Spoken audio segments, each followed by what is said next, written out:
Alfie is a WOR race winner. Jensen makes it 5 in a row.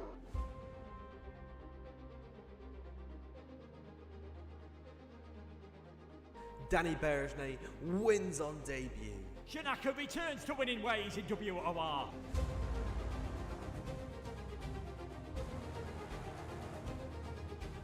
Season 12 sees a new man. It's Shadow. He is your Xbox champion. And Jensen is the new king of PlayStation. From the back row of the grid, against all odds, Nicholas Longi wins the title.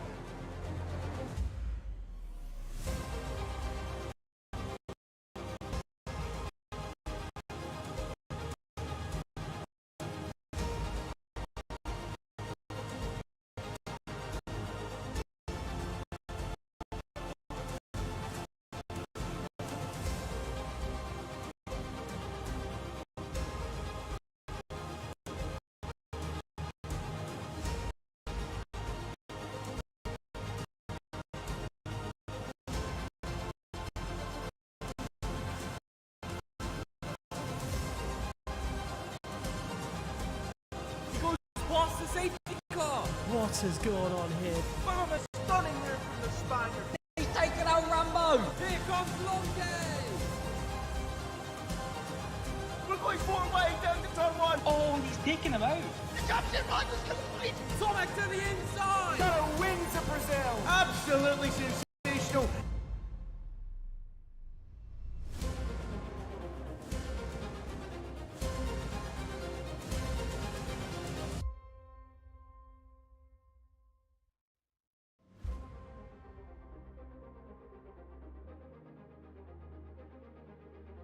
Alfie is a WOR race winner. Jensen makes it 5 in a row.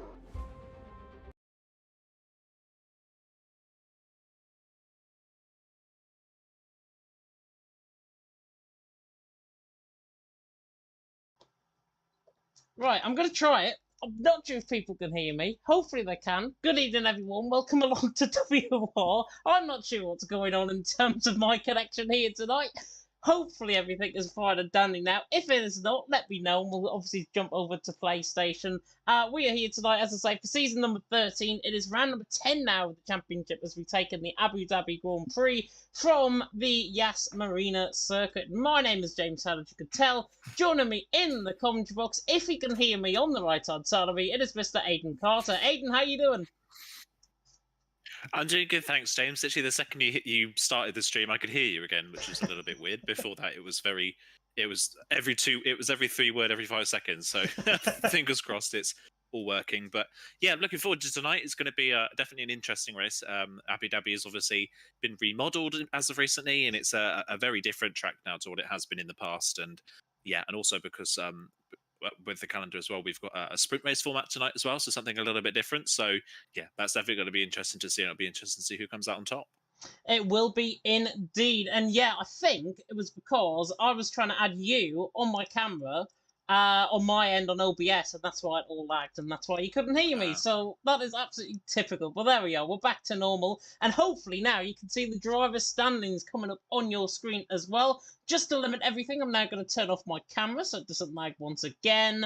Give me a second. There we go. Rowan leads the way on 116 points. He's not here tonight. Namaya in second on 101 points. Then Kaufelides in third on 79. Jensen in fourth on 74. Tom in fifth on 54. Jerry in sixth on 51. Krypton in seventh on 46. Then Steph in eighth on 44. A Rocker in ninth on 42. And then Danny ran off the top 10 on 32. And then we've got Harry, Denzel, Smalley, Robbie, Asakun top 15. Axay, Kazizzle, Ryan Violet, Frankie, and Surface, the top 20 drivers in the division so far here in WOR. We are currently waiting on quite a few drivers to join. We were expecting 13.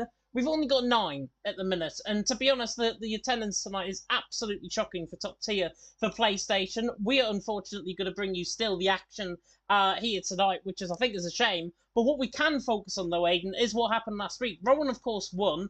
Tom finished in second on, I think, his first race in quite a few races. In fact, I'm looking through the standings. His first race, his best result, actually, since he won 4 rounds ago. And Rowan obviously not here tonight. It gives a bit of an open goal if he's here to Nemaya. Yeah, it definitely does. I think obviously Nemaya missed out last time out on being able to attend, which is a bit of a shame, but it's kind of become a little bit of a two-horse race at the moment, hasn't it? With Rowan's been leading the way pretty much all season long, despite his very patchy attendance, to say the least. And Nemaya's been so consistent in the previous rounds. Obviously, bar the previous race that he did miss, he's had 5 podiums in a row, and that's 4 second places and 1 third in a row. He's just been so consistent, but hasn't won a race yet. And if he is here tonight, then it is a great opportunity, like you say, to take the lead of the championship that he did have before last week. And they've kind of dropped Karafalidis and Jensen now in the standings, you've got to say, haven't they? Karafalidis started the season really strong, and at this point of the season has just kind of floundered and hasn't really been that much of a factor. And Jensen's been fast all season long, but has DNF'd 4 times already this season. He's just struggled to get to the finish of a race. So, yeah, it's definitely become a 2-horse race in recent rounds. And if Nemaya is here, then open goal for him to get back into this one. But if neither of them are here, then open goal for either Karafalidis or Jensen, if either of them are here, to then jump back into the championship fight again. So, yeah, could completely change the sway of the championship, this event could. Yeah, it's all of a bit of a mismatch, I think, in terms of who's attending tonight, who's not. I know Karafalidis is not attending as well. So really, that gives an open goal to Jensen, even though he's still in 4th position in the championship, 74 points. He, I think, is probably going to be the main man we're looking at, because I don't even think Nemaya is going to be attending either. So Jensen may have an open goal, but around a track like Abu Dhabi, I have seen both Jensen and Tom go to WOR around here in TML, another league I've done around here in Abu Dhabi, on the new track layout. And I've got to say, these two are going to treat us to an absolute race, even if the top 3 in the championship are not here tonight. And we will bring you, of course, all the action. And in fact, actually, the top 3, or one of the top 3 is here, because Karafalidis has just joined the lobby, which is really good to report. We're up to 30. Earth is going on. Oh! Hang on, bear with.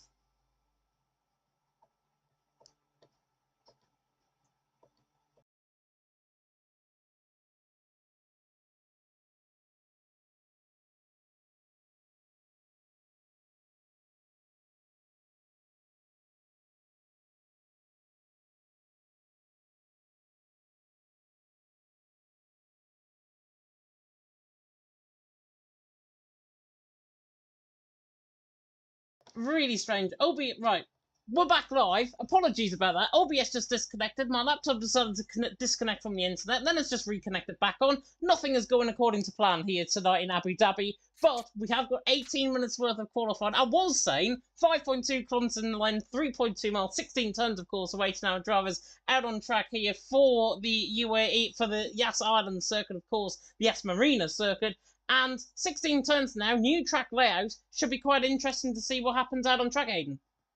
Yeah, definitely going to be interesting. Like you say, it's a really different, unique circuit now after these updates that this track has had. I think it's definitely improved the racing around the circuit, hasn't it? These updates, it's really made the racing a lot different to what we've had in the past, and it's gone from a track that not many people liked to a lot of track that people do enjoy. So yeah, it's definitely going to be an interesting race, an interesting qualifying session as well. And yeah, definitely looking forward to it. Nice to see Karafalidis jump in as well, get back into the lobby at the last minute. So it isn't going to be all about Jensen now. Championship-wise, it'll be about Karafalidis as well, to see what they can do and see if they can get back into the championship running. Will be interesting to see, as I think Jensen unfortunately is after the session, which is a bit of a shame. We've got a restart.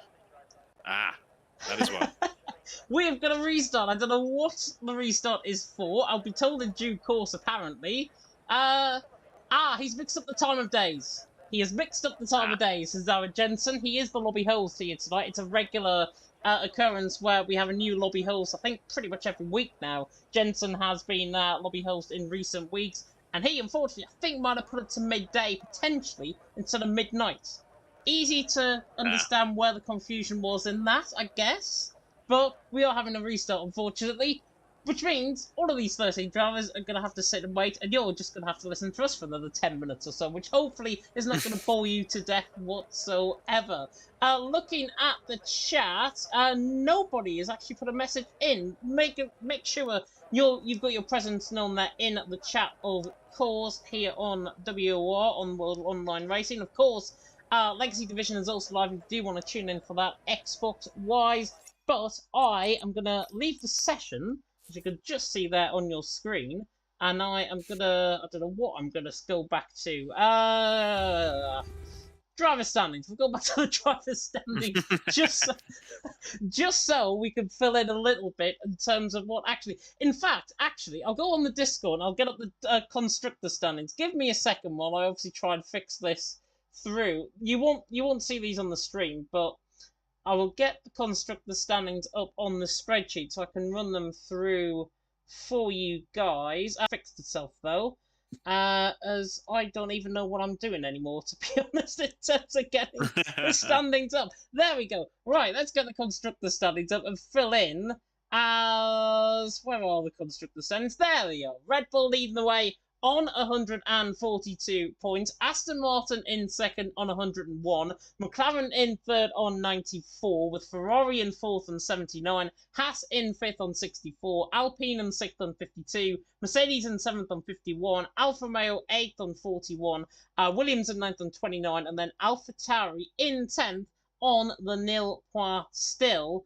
And looking at those constructor standings, of course, Aiden, coming into tonight, with Red Bull obviously wrapping nearly up the constructor standings. We've still got a little way to go still in the season. Looks like Red Bull have got most of the presence here tonight, even though both of their drivers are actually not here tonight. Yeah, they seem to have wrapped things up, like you say, don't they? It seems to be kind of under wraps for them this championship, with just how strong Rowan's been all season. So it's fair to say that will be the way that things end for Red Bull this season. I think it's pretty fair to say that. So yeah, other than that, there's not much going on in the manufacturers, is there? There's not really two drivers in the same team performing particularly well at the moment. So we're not seeing like a really, really dominant performance from one specific team at the moment. So it'll be interesting to see if anybody can do that by the end of the season, if they can start to build a little bit momentum as a team and work their way forwards. Because if you can get two drivers scoring solid points for the team, then there's all the opportunity for them to be jumping way up the manufacturer's standings. But yeah, we're just not seeing that at the moment. It's just not been the case this season that we've had that. So yeah, be nice to see maybe a little bit of a change for one team at least. Yeah, definitely. So, I mean, Red Bull obviously holding sway at the top end of the standings. Of course, Rowan not here tonight. Neither is Effie or Harry. So, Red Bull have got pretty much open goal. One of the guys I think that you used to be in a team with as well, FER Yaron, is in. Of course, has joined the FER team recently in the Red Bull here tonight. Normally, I would say, how well is he versed in terms of actual performances from Relentless, obviously? You're not part of Relentless now, but give us an insight into what Yaron could potentially do in Abu Dhabi, because I think this is one of his stronger tracks. Yeah, Yaron across the board tends to be pretty good at a lot of tracks. He's been fast in the past. He's definitely done well. He's definitely struggled in the past in recent seasons that I've taken part in. It's kind of similar to Jensen in a say, is Yaron is how I would say, in that he's got the raw speed. He's got the speed to be able to pull off wins, and in a field like this today, he's definitely stands out as someone that could win this race and could be featured at the front of the field. But the problem is that they just struggle to cross the line and get the race finished and get the result. So if they're able to kind of edit that out of their ways, then there's definitely all the potential for Yaron to be really, really fast. And joining a team like FER, as he has done in the last few weeks or so, they could really help him in do that as well. So yeah, Yaron's definitely got a lot of potential. He's just got to clean up his driving at just that a little bit. Yeah, definitely. So he has had a few incidents in LOE Division 1, especially with you, I think, in LOE Division 1 as well, which is not really a surprise given how some of the people have been treating you there. But that's for another stream. That potentially could be going for tomorrow on the Division 1 stream that I'm going to be covering, of course. Pedro Silva is now in as well, so up to 14 drivers now, as Fedez Piga has now managed to join in the session. I think we're going to go back to the lobby, as I thought my OBS had just crashed there, but I actually did a right click instead of a left click. There we go. Everything is just not going according to plan here tonight on this stream, but I don't think we really care, to be honest, as now we've got 15 seconds until we get ready to the lobby. Who are we striking out, Aiden, as the main protagonist coming into tonight? Because really, it's an open field. Yeah, it is an open field, like you say. It's hard to say. I think Jensen, as usual, is fast. If he can finish the race and get the result, he'll be up there. It's like we said earlier on, he's DNF'd 4 times this season and has had 2 bad races in a row now where he hasn't DNF'd. So if he can sort his act out, he's got the pace to be at the front. Other people that could be at the front as well, Tom, of course, picked up a podium recently. He's been strong. He's been fast in many other leagues as well as WOR. So he'll definitely be one to look out for. I would like to see Karafalidis kind of pick up the momentum he had at the start of the season again, because it would be nice to see him finish off the season strong. He's just had a bit of a lull period in the middle of the season so far, which has not been great. Obviously mentioned Jeroen as well. He could be one. The other one I'm going to look out for tonight is Steph. I think Steph could be pretty fast. He's been a reserve driver a couple of times already this season, and he's shown some solid results. Of course, he's picked up. He's not picked up a podium, but in the 4 races he's picked up, he's finished 4th twice, and he's finished 5th twice in the other 2 races that he's raced. So he's been up at the front in those races, but just not quite been able to get onto that podium. Not been able to just find that extra 1%. So with a bit of a smaller field tonight, I think Steph could definitely be one to look out for.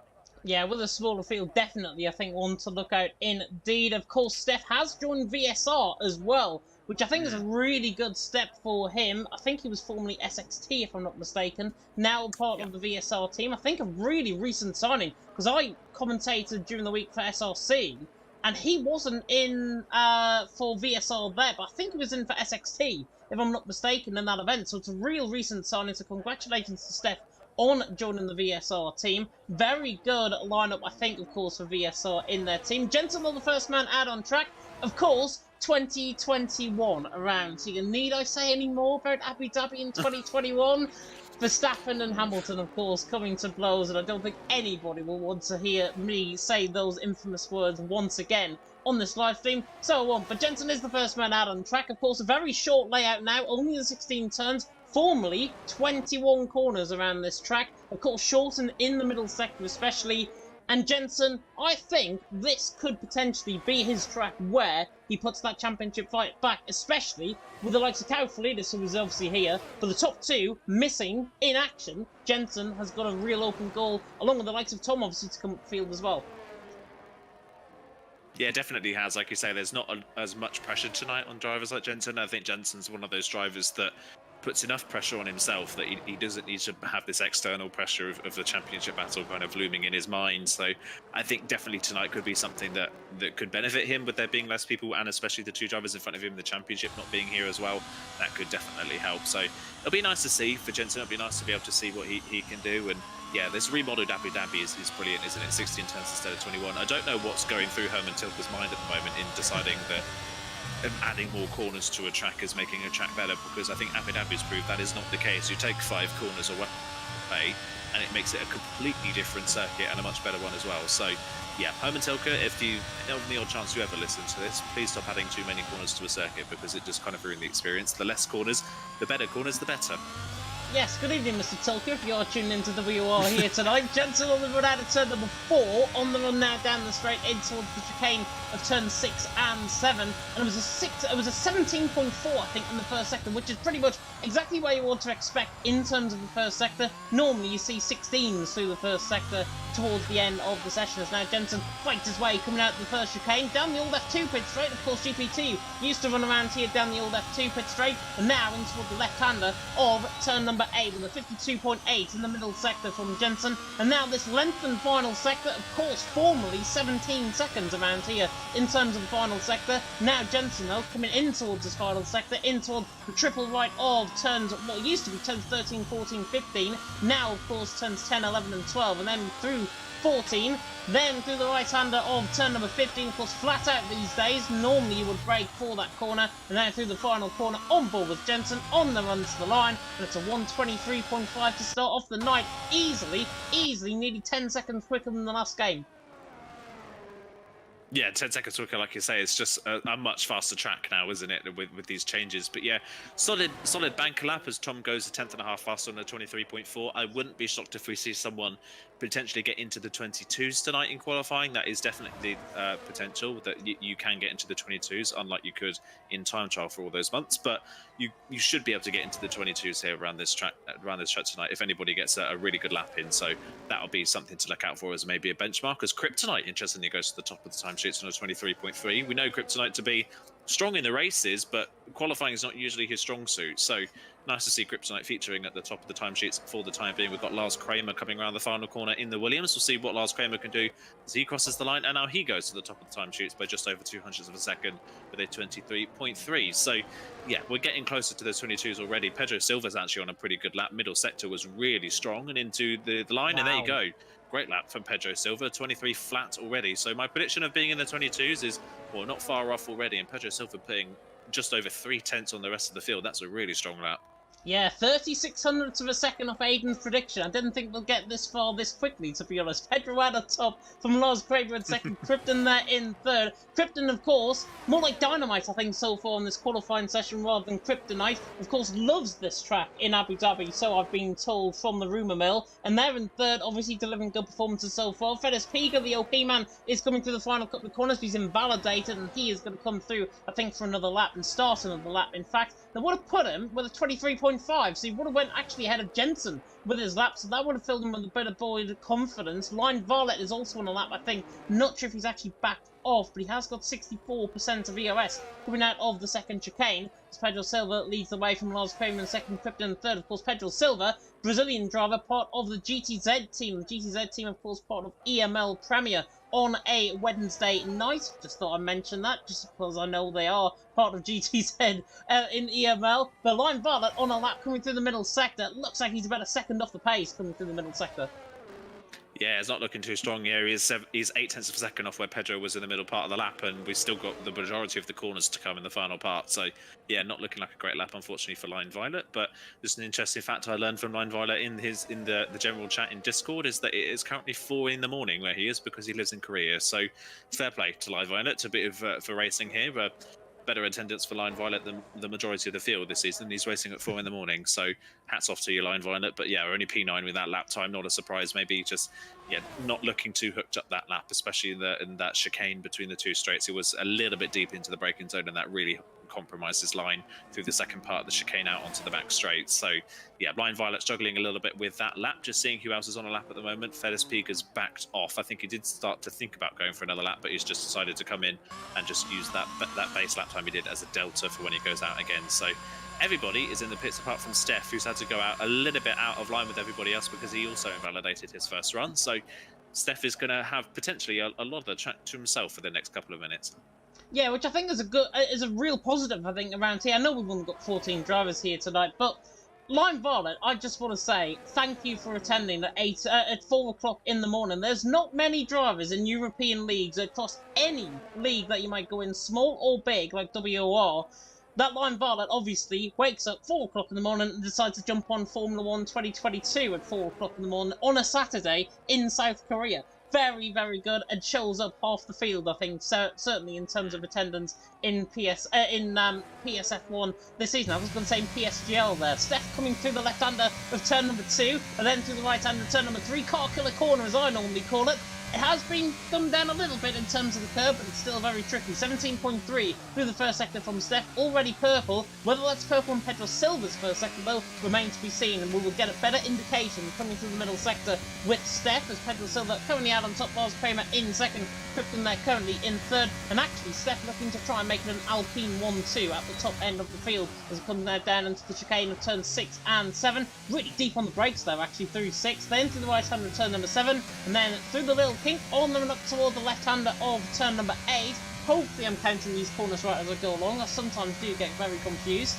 Through the middle sector, 52.8, so around 2 tenths off Pedro Silva in the middle sector. We'll be aiming to go, I think, ahead of Lars with this lap. Krypton obviously with a 23.3, they're all on out laps at this stage. The Steph now comes through the triple right of turns 11 and 12, and then in towards, 10s, 11 and 12, then through 13, then through 14. See, I am counting. I did fail GCSE maths, but still coming through the right hander now of turn number 15. On board VSR, Steph looking very committed actually through this final sector. Is now the Alpine on the run towards the line. Will go, I think, second with this lap, and he does just by 100th of a second.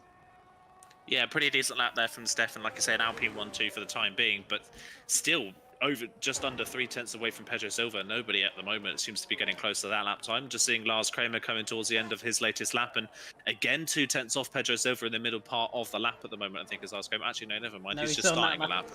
Yeah, I love this new spectator glitch where the lap disappears when you think halfway through the third sector rather than actually at the start line, which is a weird new feature that we've got in this game, but it's a Codemasters game, so we get weird new features pretty much every week at this point. But yeah, he's now starting the lap, so a little bit of confusion on my end there. Apologies about that. We have to see who actually is going to be the first person to finish a lap in this session. I think it's someone a bit further down. Jensen's had a really good first sector with a 0.3 in the first sector of the lap, so he's already found a 10th and a half in just, well, one proper corner, one braking zone, and the rest of the corners are flat out in the first sector. So yeah, pretty decent first sector from Jensen. We'll see what he can do in the middle part of the lap, whether he's able to find a little bit more time. I think Jeroen was on a lap, but he's invalidated, unfortunately, so will not be improving from where he is, and it was only a 24.2, so not really that competitive at all, unfortunately, for the Red Bull driver. As through this middle sector comes Jensen, through this back straight. Don't go too far to the left-hand side of the track because the track model isn't too great. There is a little bit of a hole in the track map there,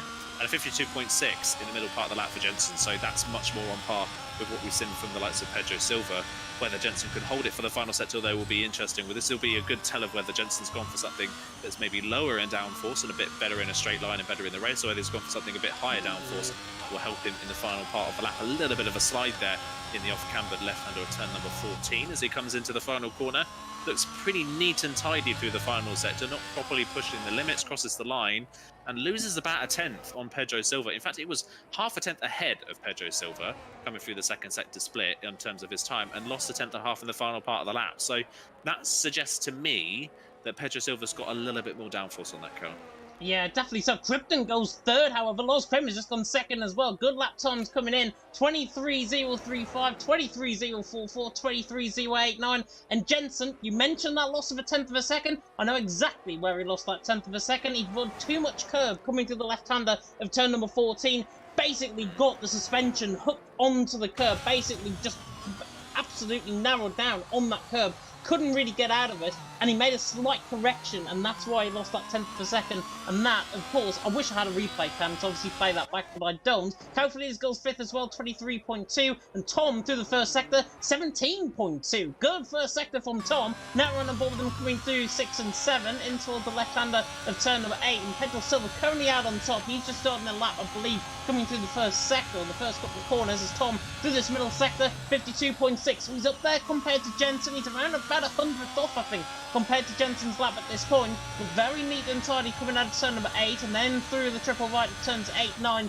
10, and then 11. That bump, as you mentioned there, coming to the left-hander now turns 13, and then the left-hander turn 14. He's gone Alfa Romeo, just a yellow flag in front of him. That's Raphael, I think, who is off a lap, hoping that could be end like Michelangelo, potentially, in terms of his performances here tonight. We'll get that one if you are of a certain age. Tom on the run toward the line, though. Oh, I thought he was going to go quick as he doesn't. 23.1 in the end. Pedro Silva, though, currently improving by 400ths of a second, coming to the middle sector split, and he is up by a 10th. Yeah, looking like a good lap so far. I've been riding on board actually with Pedro Silva, and it's just so neat and tidy. He's not properly pushing the limits of the track. He's not taking the shortest lines through some of these corners.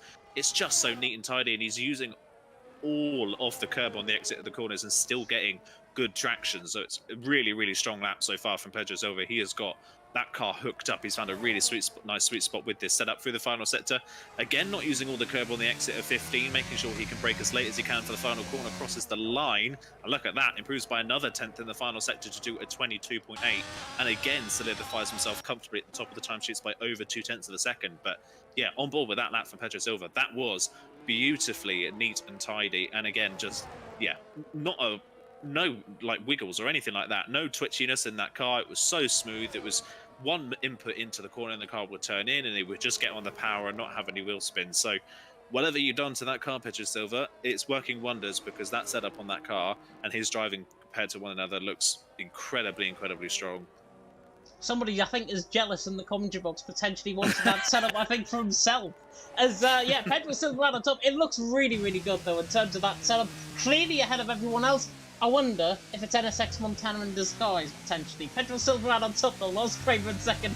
Krypton there in third. Smalley is on an out lap at this point. He's coming through the middle sector, currently with the 134.1. He's going to go about 10 seconds quicker, I would think, than that lap. It's not a representative lap at all from the McLaren. Has had good glimpses of qualifying in the past around here in WOR, but his race pace is normally better than actually leads on. So Smalley, obviously, Will we see the real Smalley come forward here tonight? He's got Line Valor and Neuron, I think, within reach.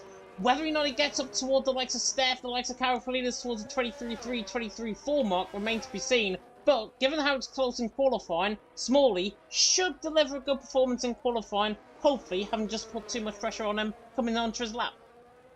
Yeah, you probably, we know the famous commentator's curse. You're probably going to curse him big time now with that one. But yeah, there is a bit of a chasm, isn't there, in the back end of the field? Everybody kind of, we've also got Pedro at the top, and then second down to P10, separated by just over half a second, which is what you would normally expect. And then everyone behind that is kind of well off the pace. And Smalley again, yeah, making a mistake there through turn number 3, just understeering clean off the track and invalidating his time, unfortunately. So poor start to the lap there, but that does give him enough time to just back off and save a bit of ERS and go again on the same set of tyres. And yeah, I think based on what we've seen from Smalley so far this season, I think it'll be difficult for him to get into the top 10, but you should be able to fill that gap quite easily between Raphael and Line Violet. There's a 7/10 gap between the two drivers, so Smalley should theoretically slot into that one pretty easily. I would be shocked if he didn't. So unless obviously he makes another mistake on his next lap. And of course, we're still yet to see anything from a Rocker as well. He's not put a time on the board. He's invalidated pretty much every one of his runs so far, unfortunately, has a Rocker. And a Rocker's had a bit of a weird season. He started off incredibly well this season with the second place finish in the first round of the season.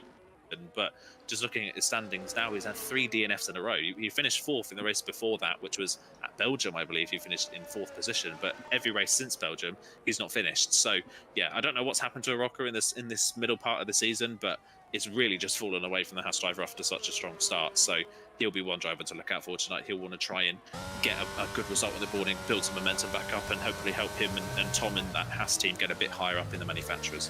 Yeah, definitely so. He's just on a lap behind Karafalides, so I'm on board with coming through the left-hander of turn number 2. The big man now coming through the right-hander of turn number 3. Look very neat and tidy coming through that first sector. And it's a 17-3 just to boot as well. So up there in terms of the first sector. Middle sector is really defining around this track, around on this setup. Pedro Silva currently out on top though. Lars Kramer there in second. Krypton there in third. Krypton I think has just started up on a lap as well. Oh, he's actually coming through the final sector. That is that glitch. That is really bothering me, certainly, in terms of our commentary delivery, as Karafalides goes a little bit too deep in towards turn 6, to the right-hander now of turn number 7. Pedro Silva out on top, Lars Kramer second, Krypton in third, but Karafalides looking very strong on this lap so far. Needs to hook up this middle sector, needs to hook up this final sector. Here comes the middle sector split for Karafalides. It's a 52.8, so it's a little bit off Pedro Silva, but he has got a little bit of time to try and find on the likes of Tom, the likes of Krypton. Potentially he's going to be going around a tenth and a half quicker than everyone else. He has got traffic in front of him, and that is a Red Bull and the invalidates coming out at turn number 11.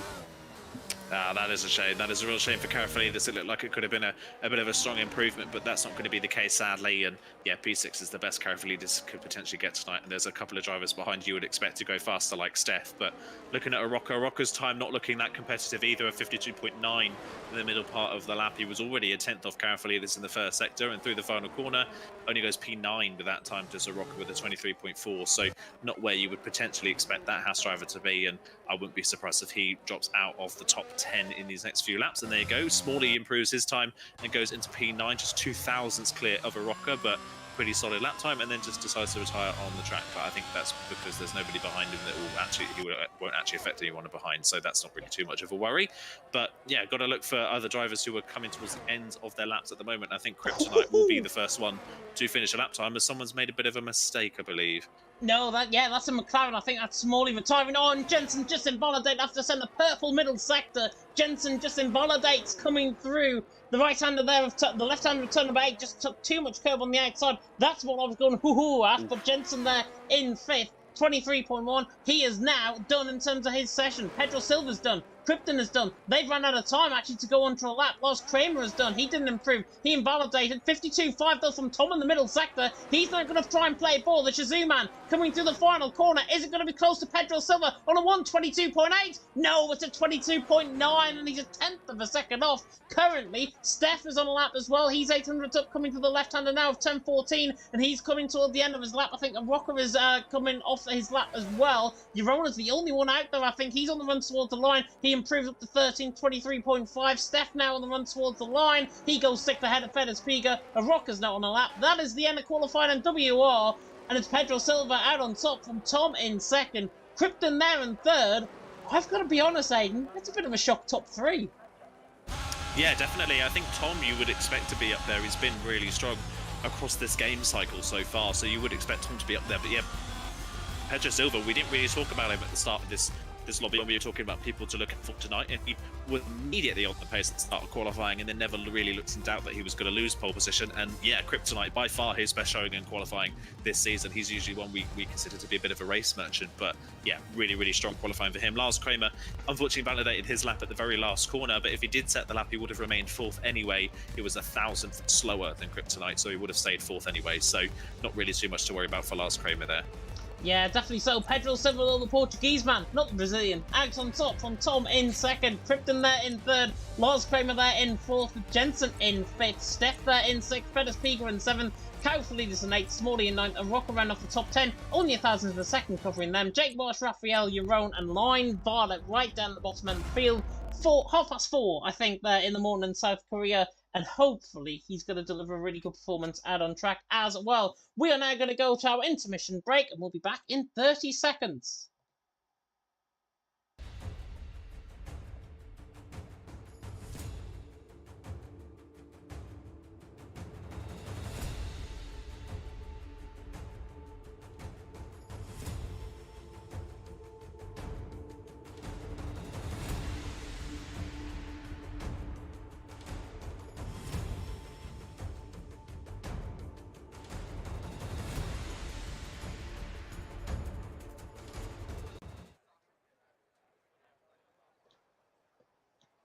Welcome back, everyone, to WOR for Season 13, Round number 10 of the Championship. It's sprint race time here in Abu Dhabi. 10 laps, of course, awaiting our drivers out on track. And the big question is there going to be a formation lap? I think there was last week, if I'm not mistaken, so we'll have to wait and see. And the 500 lights are actually coming on here in the sprint race for round number 10 of the Championship for the second sprint race of the season, and it's from lights out and away we go, and Pedro Silva gets a really good start. Tom, though, off the line. He's going to try and get the running towards turn one like Brendan Lee, and towards turn number one of the F1 Esports champion, of course. Tom leads the way from Pedro Silva in second, and now side by side with Krypton coming through. There's a huge crash in the background. I think Lars Kramer's gone straight on, maybe in towards turn number 3 there, but Tom leads the way from Pedro Silva. Krypton then third, Jensen there in fourth, Steph there in fifth. We'll get everything up as that Krypton forces the inside line for second position, gets the job done, falls with Pedro Silva nearly off in toward the wall on the right hand side, and now gives Steph a look in here down the straight, and the running now in line of stone in slipstream off the track. Jensen, goodness me, Krypton forcing him all the way to the inside line. Jensen, though, is going to be on the inside line, trying to get the job done. Now down the inside through turn number 6, through the right hander now of turn number 7, forcing him out to dry on the outside. Jensen will not be happy early on. Pettis Piga, I think, is right in the background. There's a huge collision in the background.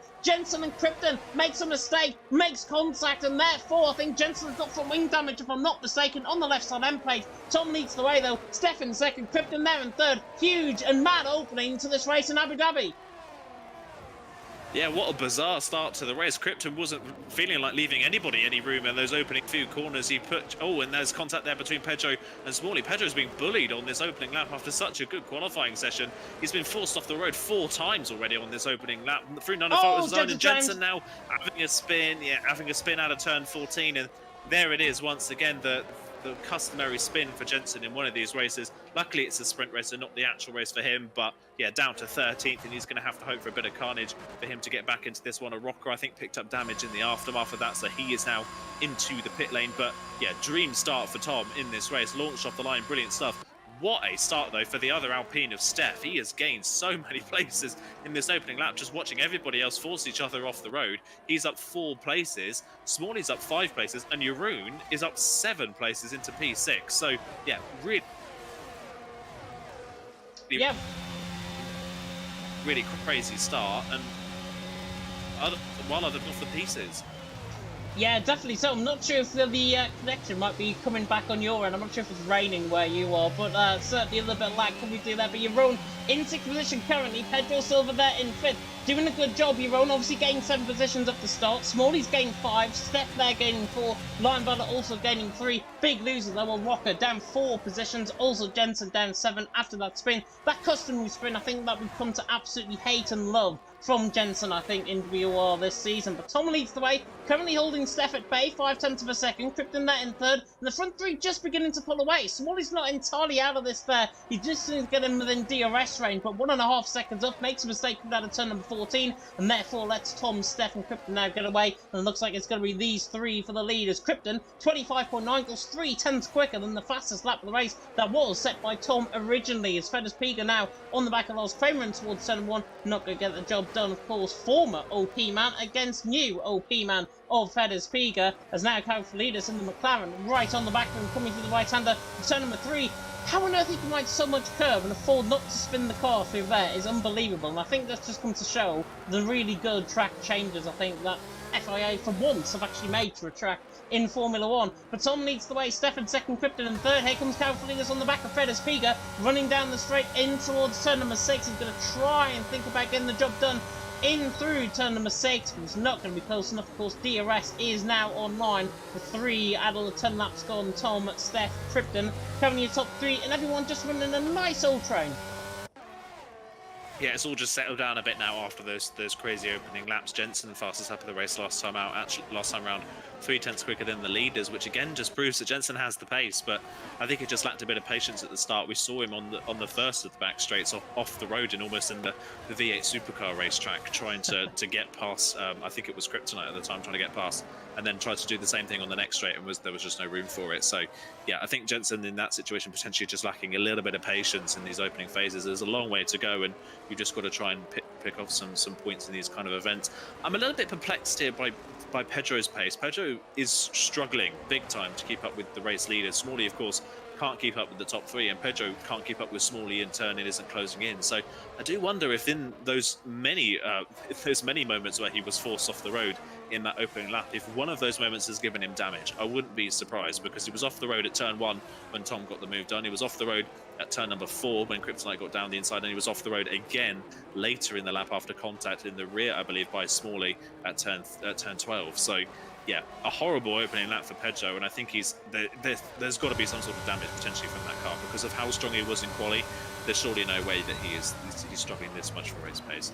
Yeah, I think if he has got damage, it's probably very, very light, I think, on the car. I think he's got away with any sort of big damage on the car. I think it might potentially be, though, left side end plate damage, I'm thinking, for Pedro. Was in the background. Feders Piga was now going to attack on the former OP man of Lars Kramer. Down the inside goes the Ferrari on the Williams. Job done. He's doing his into 7th. Nice done. Nicely made move there by Feders Piga on his, I believe, a WOR debut, if I'm not mistaken, there in 7th. Lars Kramer in 8th, and Koufalidis there currently in 9th. Jake Marsh, a bit of a forgotten hero, I think, in WOR of recent weeks. He's there in 10th position. Of course, has only made 2 point-scoring finishes in PSGL in F2, which I, of course, covered last season, as Jake Marsh tries to up his way through the field. And he's got Koufalidis, who, to be fair, is one of the goats of the game. He is now on the back of Lars Kramer towards turn 1, and do you know what? He's going to think about going for moving towards turn 1 on the outside line, in towards turn 1. Lars from a very stoked defence, not good enough though. Koufalidis around the outside. Lars might be the one that's got damage, because there goes Jake Marsh down the inside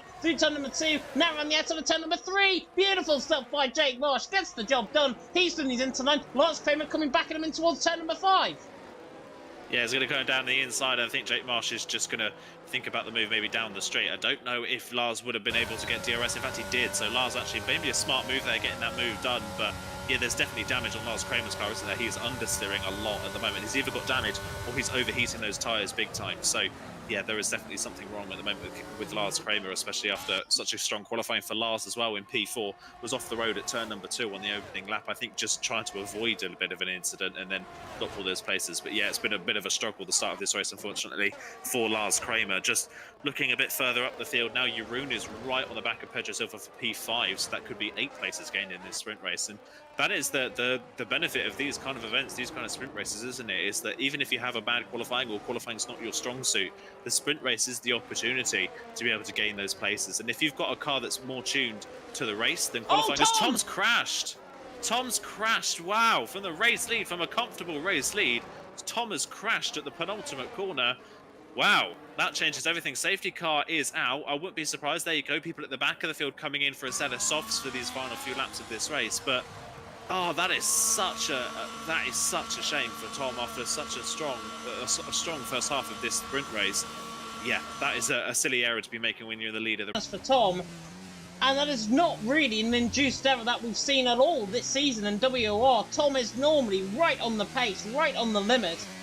On the limit, a bit too much there, unfortunately for Tom. Out of the lead of the race, he is probably going to be so annoyed with himself, I think, at this point. Everyone who might be watching has been in that situation before. I know for a fact that you have been in that situation before, where you've led the race and then you've crashed out. And it takes some guts, some knowledge, I think, to come back. Tom, we know, is better than, obviously, that crash.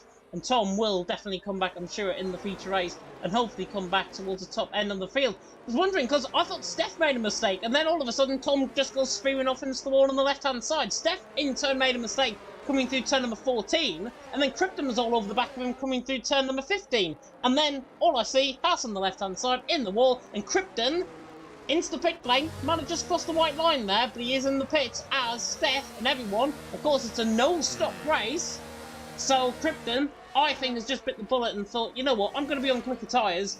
I think, though, this is the wrong call. Yeah, I'm not sure about this call from Kryptonite. With the safety car being out and how spread out the field is, we're only going to get 2 laps of racing, I would say, at the end of this one. It will come in at the end of lap 8 with how far back a rocker is at the moment, and that's not enough time to make up, what, 5 places to get back to where he was. He may be able to gain a couple or a few positions if there's a little bit of fighting, but where he was in 2nd position, I don't think that was the right call for Kryptonite. I think for someone like Jensen, that definitely was the right call. He was 10th before this phase anyway. He was in 10th position before the safety car came out, so he may as well get some soft tyres on, especially because he would have been the first driver on the mediums that the soft runners would have had a go at. So I think it was definitely the right call for Jensen to come in, but for Kryptonite to give up all that track position when we're only going to potentially have 2 laps of racing left, yeah, I don't think that was the right call. I really don't think that was the right call for Kryptonite, unfortunately. After such a strong qualifying and a good start to this race, so we had a bit of an opportunity to pretend to get his first win on the board this season. And I think with that call, unless we have some major carnage, I don't think that's going to really benefit him much. I think he won't be able to get back up to those top 3 places, I don't think. Yeah, down there in 7th, he has obviously got the likes of Carafilias, the likes of Feta Spiegel ahead. They're easy targets, I would say, on that compounder tyre. He's on that set of softs. Those on a set of mediums are quite easy targets, but it is very high tyre wear still around this track. I mean, it was something like 10% in 2 laps, I think, on the old game. I'm not sure if the tyre wear has obviously improved. This is my first time commentating, actually, on Abu Dhabi on this game. But judging by the last game, we potentially could see those tyres drop off a lot sooner. I know there's only going to be 2 laps worth of racing, but Krypton has got, I think he's just bit the bullet there, gone for broke. Maybe it's going to pull off, maybe it's not. We have to wait and find out. Of course, we're going on now onto lap 8 out of 10 in the sprint race. Feature race, of course, still to come. 20, however many laps of Abu Dhabi. I think there's 27 now, if I'm not mistaken. I believe. 29. Yeah, I think with the shorter track distance now, I think it's 29 if I'm not mistaken, but I've probably got that completely wrong as well. We'll wait and see. But yeah, for Kryptonite, and the tyre wear situation, I think the problem with this track now is less about tyre wear and more about tyre overheating. You don't really get a break around this track in terms of tyre temperatures. Obviously, you've got the 2 back straights, but they're not particularly that long, especially the 2nd straight. It's not really that long, so you don't get an opportunity to really cool your tyres around this track, which is why the softs will be fine because we will only have 2 laps of racing now, so he's not going to struggle in terms of wear or potentially or any sort of tyre overheating. But if it was 5 laps left in this race, I don't know. I don't think the softs are a good tyre around this track. I think we've already seen some drivers struggling on the medium compound tyres. I think it just proves that even the drivers on the mediums are struggling to keep the tyres under their temperature windows. So, yeah, I think it's... Yeah, I'm a bit perplexed by this call for Kryptonite. I mean, he's not in any sort of championship fight, and neither is Mercedes manufacturers-wise, so he can't kind of do what he wants, and he hasn't really got anything to lose. But yeah, he was aggressive at the start. He could be aggressive again now, but I just don't see the benefit in this call. Yeah, safety car now coming in this lap, and when is Steph going to do? Because, of course, the new track layout, I think maybe between turns 13 and 14 will be the ideal place to go. If I was in Steph's shoes, I'd probably think about going there. But of course, the safety car does take a long time around this track to come in. was the same in the last game. Unfortunately, it's just a safety car speed, I think, around this track. But at least we're not getting side-by-side like Verstappen and Hamilton in 2021. Oops, I mentioned that again. But Steph leads the way from Smalley in second. Pedro there in third. Safety car now coming into the pit lane. When is Steph going to decide to go across flat out in towards turn number 15? So maybe he'll think about going on the exit. In fact, he goes now. No, I thought he was going to go now. He's just duped me completely. Now coming through turn 15. When's he going to go? Is he going to go now? He's got to be careful because they're all going to rear-end each other in the background here. Steph through the final corner. On the run towards the line, and he's still not saying go. It's 3 wide, for goodness sake, on the restart. Steph now leads the way and gets a really good restart. A very questionable restart, though, and just crash off the line. Fedez Piga caught up in that. Jensen caught up in that as well. Pedro Silva caught up in that. Krypton, I think, got caught up in that as well. Line Bartlett has certainly been caught up in that. 5-car collision off the start, and this is why you do not give each other room off the safety car. Or this is why you do give each other room off the safety car. Restart. Jake Marsh goes around the outside of Kalfalinas coming through turn number 5. Steph leads the way though. Smalley in second. Jeroen in third. I'm just going to put it bluntly. That was probably one of the worst safety car restarts I think I've seen. Yeah, that was silly as Jeroen now going for the move on Smalley. Where has Jeroen come from in this race? He tries to get down the inside of the McLaren, but decides to back out of that one as, oh my word, Jeroen's nearly rear-ended by Kalfalinas, who's trying to defend his 4th place and just about does. And now here comes Lars Kramer trying to get the move done around the outside. Lars Kramer really going to recover quite strong in this race if he can get through on the back of Jake Marsh. He pitted twice under the safety car, I think, to repair his front wing. He's going to go round the outside, but it's a long way round and it's not really cambered in a way that favours the outside line. And yeah, he's on the curb.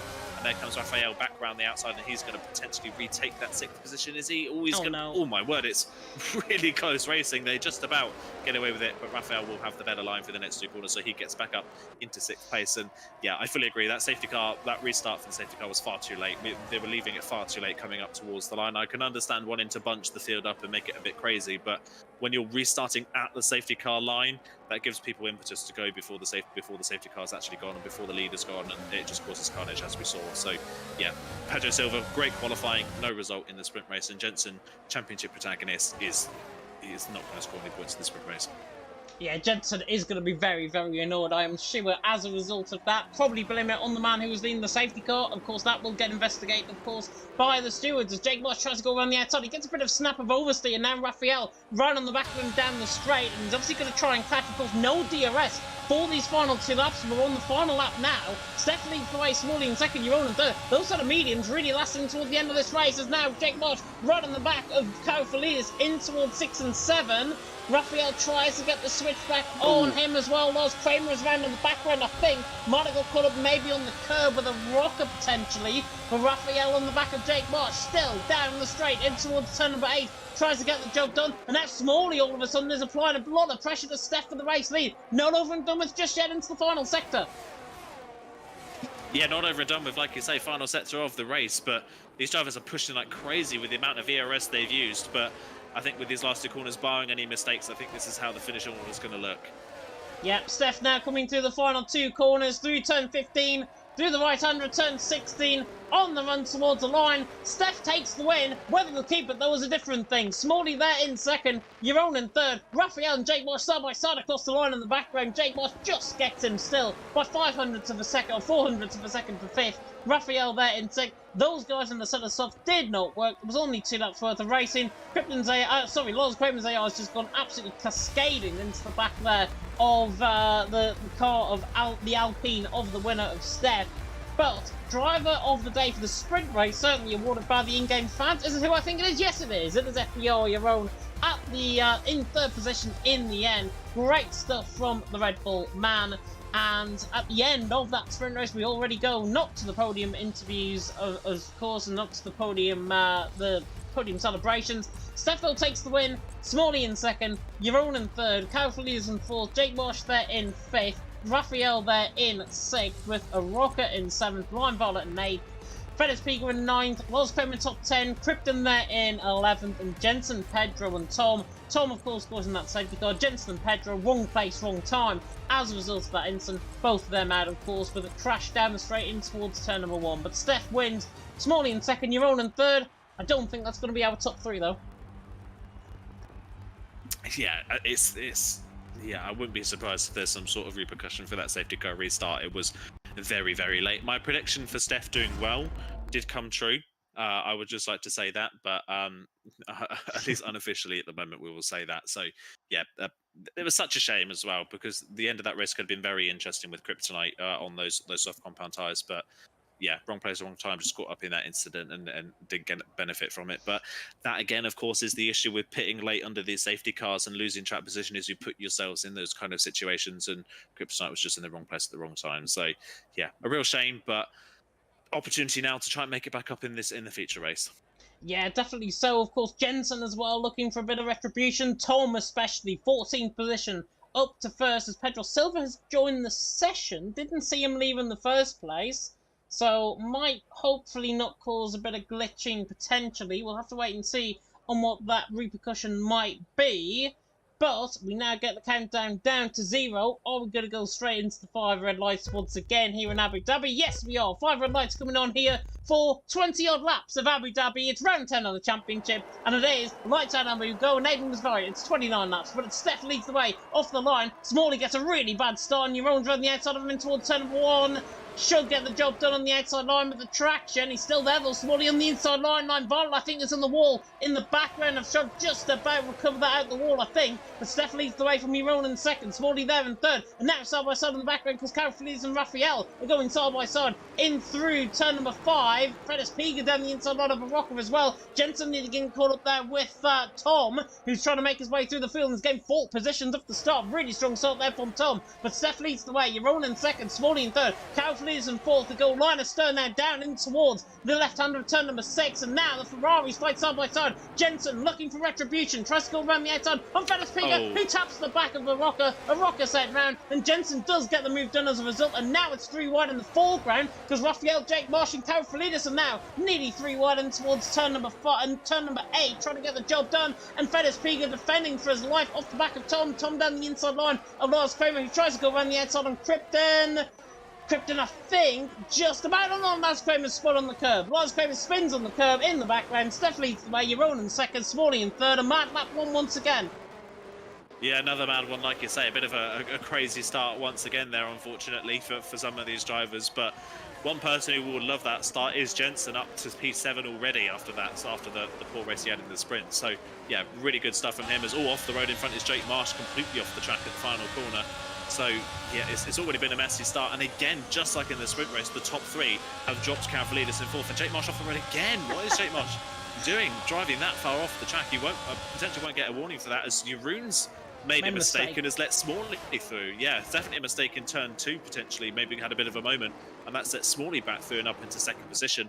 And that is exactly what Steph wanted to see. You can see him burning his ERS now, just to try and build a bit more of a gap before the DRS comes into play, because Steph, if there's no safety car intervention and you can break DRS, could just disappear at the front of this race with a lot of the faster drivers further down the field. As here comes Raphael down the inside of Jake Marsh once again in towards turn number 6, and should get that move done, and does. Jake Marsh bats out of that one, so Raphael up into 5th, and Jensen could be thinking about another move. He's not quite close enough though, potentially down this back straight. He's using a lot of his ERS. A lot of these drivers have burned through so much ERS in these opening couple of laps, as Jensen does go down the inside of Jake Marsh, and Jake Marsh, nothing he can do about it around the outside, and Jensen already up to 6th place. It's been a great opening couple of laps for Jensen.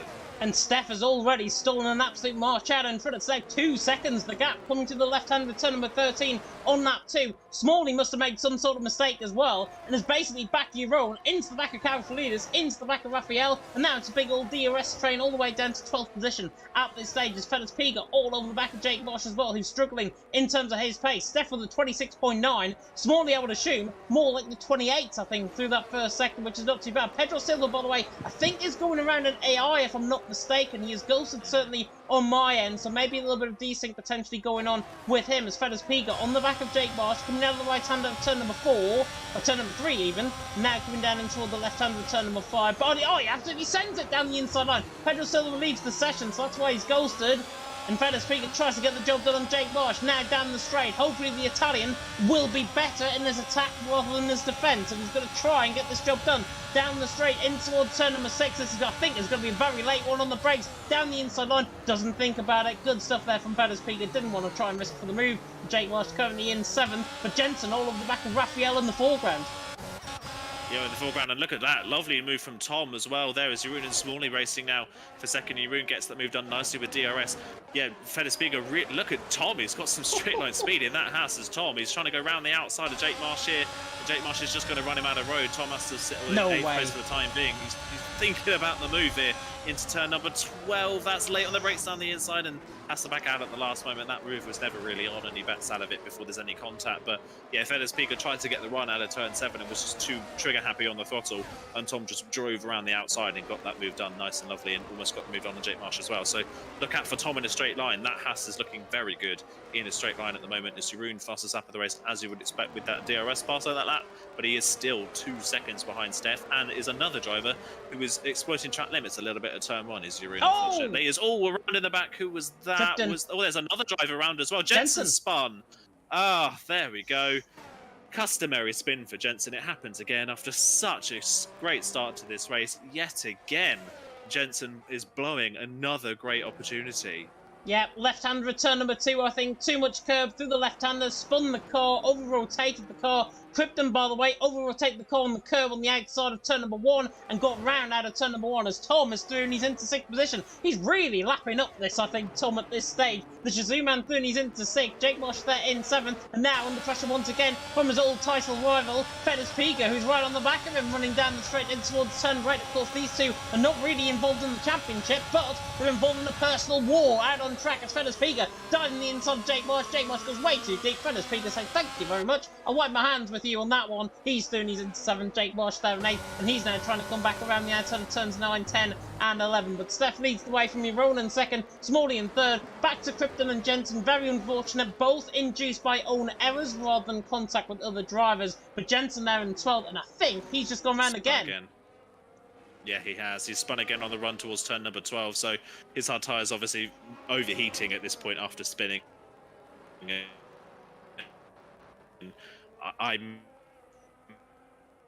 I was surprised, so we'll wait and see. It'll be nice to see him continue on in case there's some sort of late safety car and he can come back into it, but yeah, he's diving into the pit lane. I don't know if he picked up any damage in that spin that he had at turn number 2. I wouldn't be surprised. Krypton's definitely in. He definitely did pick up damage to Krypton, and there we go. There's the retirement for Jensen. So he had an open goal tonight to try and get back into the championship fight, but I think tonight's kind of sealed the deal, I think, for Jensen championship-wise, hasn't it? He doesn't look like Jensen's going to be fighting for the title this season after tonight, which is a real shame. He had such great potential and great speed, but we've seen it so many times already this season that he's got the speed, but just can't get the car on the road, and it's happened twice tonight in the sprint and in the feature race as well. So, yeah, real shame for him. As further down the field, further up the field, sorry, in 2nd position, Smalley gets the move back down on Jeroen, is up into 2nd place again, and these lot are now being caught by the train behind. So Karafalidis and Raphael have managed to get back within DRS range now of this battle for 2nd place, and Steph is lapping this up at the moment. He is just driving off into the distance. If we get no safety car intervention, I fear Steph potentially already has one hand on this race win. Karafalidis goes deep in towards turn number 12. Just kept the move though. He's there in 4th. Raphael was not close enough. He himself made a mistake coming out of turn number 12 as well. So that's why Karafalidis is still in 4th. But look, he's out of DRS range now, and all of that hard work, all of that being brought up by Smalley and Jeroen's lack of pace there in 2nd and 3rd, now means Karafalidis is off the back by a 2nd. But yeah, as you mentioned, Steph, I think, is looking a bit shade dominant at this point in this feature race. Ooh. Might have lapped it up in the sprint. You've just seen something there? Yeah, I probably have to call a lot of drivers out after this race, because I'm seeing so many drivers obliterate the track limits at turn number 1. We've just seen Karafalidis and Raphael both go off at turn 1 and potentially not pick up a warning for that. So yeah, a lot of drivers at the moment in their battle to get within the DRS range and fight other drivers are just exploiting track limits at the moment. Yeah, it's unfortunate. I think there might be a little bit of a glitch maybe in the track limits. Jeroen nearly into the back of Smalley into the left-hander of turn number 6. He is close enough to try and get the move done down the straight. He looks like he's got good straight line speed in the FBR car, in the Red Bull, and for Team FBR obviously, but you know what I mean. Steph leads the way. Smalley there in 2nd, Jeroen in 3rd, and now Tom's on the attack on Raphael in towards turn 8. He's not going to think about going for a lunge that far back. The Shazoo man, he's there currently in 6th position, and Raphael over the back of Karafalidis, and they're back back in that DRS train once again. So all of that mistakes, all of that time, really not being cost because Smalley and your own just simply don't have any pace whatsoever. As a rocker is through on Pedro Silva, and Pedro Silva is an AI cost. Another wonder he's got through very easily indeed. A rocker there in 10th, Pedro Silva in 11th. Krypton and Lost Kramer, by the way, are still continuing on at the back end of the field, 12th and 13th position. Good to see. Jensen obviously retiring out of the race. And do you know what? If I was him, I'd maybe think about retiring out of the championship. He certainly retired from the lobby because he's just left the session there and now given host to somebody else, which might cause a few problems, potentially. But Steph leads the way. Smalley in second, Jensen, Jerome, sorry, in third. Kaufman leaders in fourth. Tom Orwell back of Raphael for fifth and sixth position. Feathers Pega, Jake Marsh, Line Violet, and a Rocket top 10. And then it's Pedro Silva, Krypton, and Lars Kramer, the 13 drivers. Myself and Aidan Carter taking to the action on lap 7 out of 29 here on the PS platform for WOR Season 13 in Abu Dhabi. And everything has just got a little bit quiet. But you know what they're saying, Formula 1 doesn't really go quiet for that long. No, it definitely doesn't. Something's going to kick off, isn't it? We'll wait and see. But yeah, it's a bit of a lull period now while everybody just manages their pace and their tyres a little bit now. So it'll be interesting to see who will be the... Yeah, there's Feather Speaker trying to get the move done on Tom down the back straight, but again, not quite close enough. Tom's car in a straight line is again looking very, very strong, but a lot of drivers really struggling for grip tonight. It seems as there we go, just proving my point. Feather Speaker's just spun, unfortunately, coming out of the hairpin after a really strong race, and he's just followed in by a rocker who's just spun at the very same spot. So, yeah, a lot of drivers are struggling for grip tonight. They're just all over the place at the moment, trying not to spin and outbrake themselves. A lot of drivers are missing corners, and yeah, there's a bit of a mess tonight, isn't it? I don't know if it's just whether the track conditions or just they've not done enough practice or anything like that, but the drivers are just struggling so much for grip tonight. They're just not looking comfortable at all. So yeah, Feather Speaker, after a pretty strong opening to this race, has spun himself potentially out of contention for a top 5 result. So now it's just the top 6 that follow their way around. Jake Machine 7th has become very detached from this battle after fighting so hard earlier on. He is just dropping further and further back, and he's now got Line Violet right behind him, who at 5 o'clock in the morning in Korea is still going pretty strong in 8th position, looking to pick up some points, which he's struggled to do so far this season. We'll see what his car's like in a straight line, whether he's able to get the move done on Jake Marsh down one of these straights. He's going to go for the move potentially here, or no, is he going to wait for the second straight? He's going to wait for the second straight, I think, but I don't know. I think I would have got the move done when the opportunity was there. Would have gone for it on the first straight. But if he can get the run down this back straight, he could go for the move again on Jake Marsh. We'll see. He's using a little bit of ERS coming out the corner. Jake Marsh has left the inside line open for him, and Line Violet goes the long way round. Interestingly, he goes the long way around the outside, but he gets the move done either way. Line Violet up into 7th position. So yeah, he is through, and Jake Marsh at the moment is just really struggling for pace. Unlike he was strong in the sprint race, he had solid pace in the sprint race, but in the feature race, at least on the hard compound tyres, Jake Marsh is just really struggling for pace. Yeah, I think honestly, it comes back to the point that you made in the sprint race. It's not so much tyre wear around this track, it's tyre overheating. And that's why you've seen quite a few drivers spin. Feathers Pega, a rocker, both spinning at the same point. Unfortunately for them, I don't think they picked up any damage, but they are certainly now out of contention there in 9th and 10th position. They need, really, a safety car to possibly come into play. But yeah, tyre overheating, I think, really becoming key in this race. Steph, though, doesn't really care about tyre overheating. 2.7 seconds out in front, absolutely lapping it up.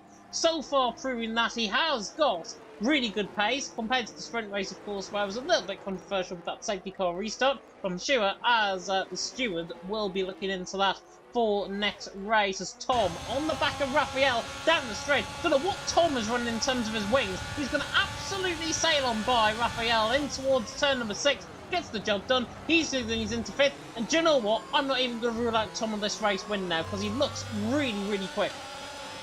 Yeah, he definitely does. And one thing to note about him as well is he's not using as much ERS as some of the drivers around him. Some drivers in this train are now just sitting and saving up some ERS, but Tom has had a bank of ERS from the start of this race and is now deciding to use it now that he's got a bit more confidence in his car. So yeah, you can't count him out as further down the field. Jake Marsh and Line Violet going side by side.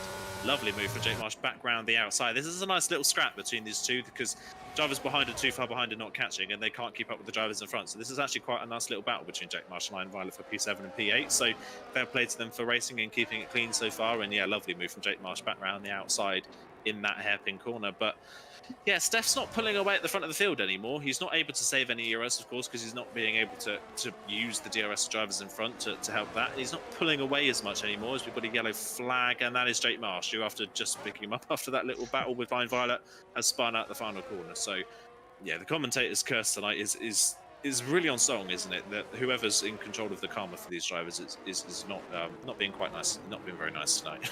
Yeah, I don't know what we've had. I swear we don't do it every week, but these commentators' curses are really bad. Is that Jeroen made a mistake? Hopefully it's now right on the back of him down the straight. Is McLaren going to think about coming alongside in towards turn number 6 and 7?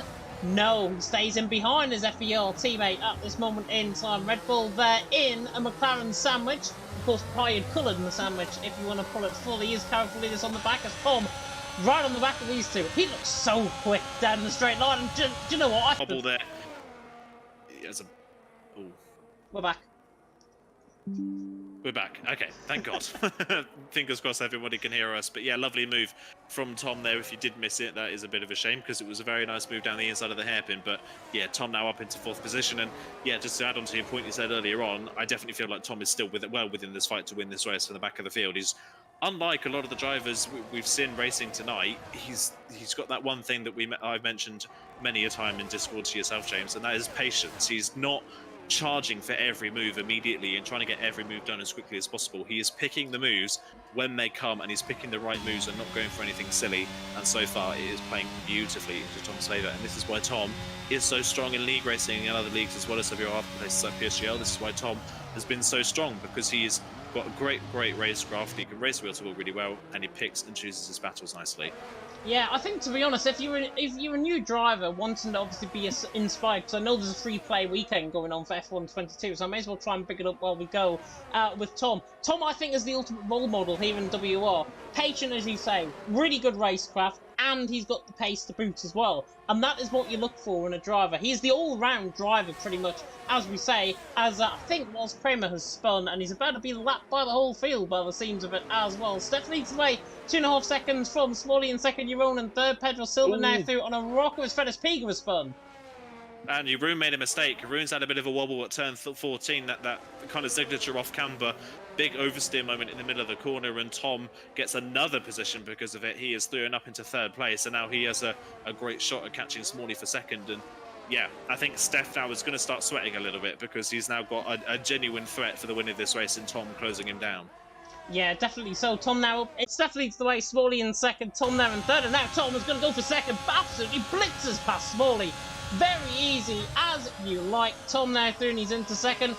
And Smalley back down the inside of him, tries to get the job done. No, he doesn't. Tom there in 2nd, Smalley there in 3rd. Hopefully now everything is good until the end of the race. I am having to keep changing the bit rate that the stream is running on, but hopefully everything is now A-OK, and hopefully we can go to the end of the race. But Steph leads the way, Tom in 2nd, Smalley in 3rd. As I say, not sure what's going on with OBS tonight. I think it might be just the rain that is outside, potentially the weather conditions that is here in WR tonight, but clear weather out on track. Tom now through into a clear 2nd. 3.1 seconds though. I think he's now put him in for full sense up because Smalley, Jeroen, Kaufman is Raphael. He needs to shake them off, and he needs to shake them off quick. Yeah, he needs to now try and see if he can close in on Steph in front. So 3.1 was the gap. We'll see what Tom can do. And Tom, again, with that move on Smalley, proving that car is fast in a straight line. So if he does get to the back of Steph could be in for a spot of bother here because Tom is so fast in a straight line. We'll see it down this back straight as well. You can just see him closing in the back of Steph. Like, it's just down to 3.1 again. It could get close to 3.0 by the end of the straight.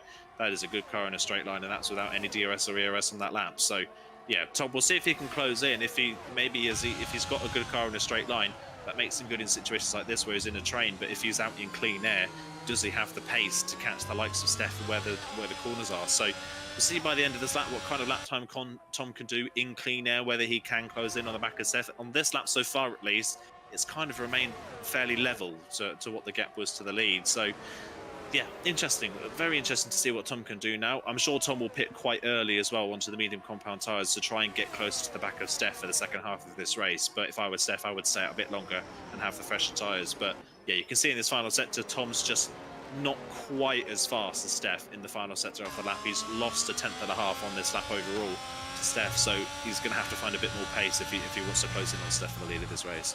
Yeah, Kauflidis looks like he's lost a bit of time there as well in 5th position. Raphael there in 6th. I have, by the way, closed down as it's gone off again, I think. I'm not sure. Steph will lean the way, Tom in 2nd, Smalley in 3rd. We are back. Apologies again. I think it is just my internet really packing in here tonight, potentially, in terms of streaming. But Steph leading the way, Tom in 2nd, Smalley in 3rd. What I was saying there before it cut off once again, Kauflidis there in 5th. Made a mistake. Raphael was on the back of him. Not going to get the job done, though, down the straight, I don't think. The Alfa Romeo is closing down the straight. Looks quicker compared to Kauflidis down the straight. So that is why you can really see who's running. And speaking of running too deep, your roll absolutely obliterates turn 6 and 7. Just go way too deep, and now gives Kauflidis a bit of a look in, but he himself just makes a snap of oversteer, and that gives Raphael now the run in towards turn 8 on him, as now Kauflidis tries to do good to the inside line, but nobody is going to run close enough for 4th, 5th and 6th position at this point in time. There's a yellow flag in sector 2, and that I think is Line Varlet that is round, is it? Jake Marsh. Yeah, Jake Marsh that's had a moment again, so yeah, the field spreads out a little bit more, but yeah, a little bit of a wobble there, unfortunately, I think, for Jake Marsh. But yeah, on this lap as well, look at Tom now, 3.7 is the gap. So Tom's car is great when he's in traffic. It's a good racing car. Yeah, Kauflidis in earlier. I'm not surprised by that. Did he almost hit the pit wall there as well? That was very, very close, but he gets the car stopped for the pit lane entry. So he'll be the first one onto the medium compound tyres. The mediums will get to the end of the race from here. They won't be the best by the end of the race, but they will get to the end. That is the main point. But yeah, Tom in clean air, in dirty air, when he's in a train, he's got a great car to race with. He's got a really raceable car because of how fast it is in a straight line.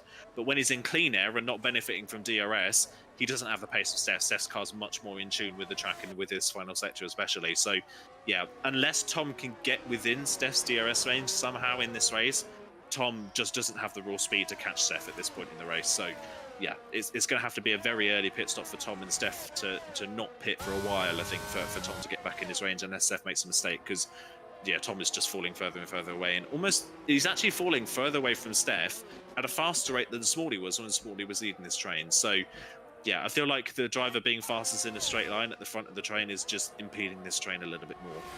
Yeah, I think Tom certainly has got a lack of pace in terms of running there in clear air. 3.8 seconds the gap. If I was him, I'd come in this lap. I'd come in now, because I've just realised Kauflidis came out the pit lane, and look where he's came out. He's now passing a rocker, but halfway down the straight, he was looking like he was going to come side by side with Line Varlet, potentially coming out the pits. That is not good news for Kauflidis. He's only got one driver ahead of him. Tom, by the way, continues on still, and in fact the top 5 still continue on. So Steph leading the way, Tom in 2nd, Smalley in 3rd. The further that they go into this race, and it's not really out the question that they could go on to sell soft compound tyres towards the end, but it's all really dependent on factors that happen in the next 3, 4, 5 laps, I would say, of this race. It's all about now tyre wear rather than tyre management. I think that is what's going to be key for some of these guys towards the top end of the field who are still obviously continuing on that set of hard compound tyres. Kauflidis, though, right on the back of Jake Marsh there. Those set of mediums well into play, but he is being held up by Jake Marsh, and he's hardly going to gain any time as a result of this, unless he absolutely lunges one down and towards turn number 5 and gets the job done already. But he's going to weigh in behind down the straight. This should be quite easy, I think, for Kauflidis to get the job done. Line Varlet, I think, has just made a mistake as well in behind. He's really losing a lot of time compared to Kauflidis, and here comes the Greek man alongside, and now he's going to be smashing his plates all the way to 6th. Yeah, it's through easily, isn't there, for Kauflidis? Nice move there down the outside, and now he'll have a bit of clean air to push into on those medium compound tyres. But very interesting that nobody reacted to Kauflidis' pit stop there, so they're all going to be on 2-lap fresher tyres at least at this point. So yeah, interesting nobody responded to Kauflidis' pit stop, and that could have put Kauflidis in a bit of a bad position later on in this race. I was just talking about Tom not having pace, but now all of a sudden he's back. He's now back at 3.1 with Steph. So yeah, Steph's into the pit lane. I wonder if Steph made a bit of a mistake somewhere on that lap, and Steph is into the pit lane. Tom stays out for another lap, but everybody else has come in apart from apart from Tom and Raphael, they're the two that have stayed out a little bit longer in this race, potentially hoping for a bit of a safety car, or they're just going to go and give themselves the freshest medium compound tyres for the end of this race, because we know how tyre wear and tyre heating can affect these cars around this track. We'll see where Karavalidis comes out in relation to Jeroen and Smalley as well. You would expect him to be ahead of the two, if not right with them, and then passing them while they warm their tyres up, and yeah, he is comfortably ahead. And in fact, actually, not that far off the back of Steph. So Steph's, of course, still got to warm his tyres up a little bit. Can Karavalidis get within DRS range of Steph? Because if he can, that could change his race big time. It could help him out massively in the latter stages of this race. If he can get onto the back of Steph and just tow himself along, he could then solidify a podium position for himself if he can get within range. It all depends on the chicane. Steph now using up his ERS, Karavalidis does not, and now Steph's back out at 1.6 seconds, so I think the answer to that is probably no. Karavalidis, though, has got the fresher tyres at this point.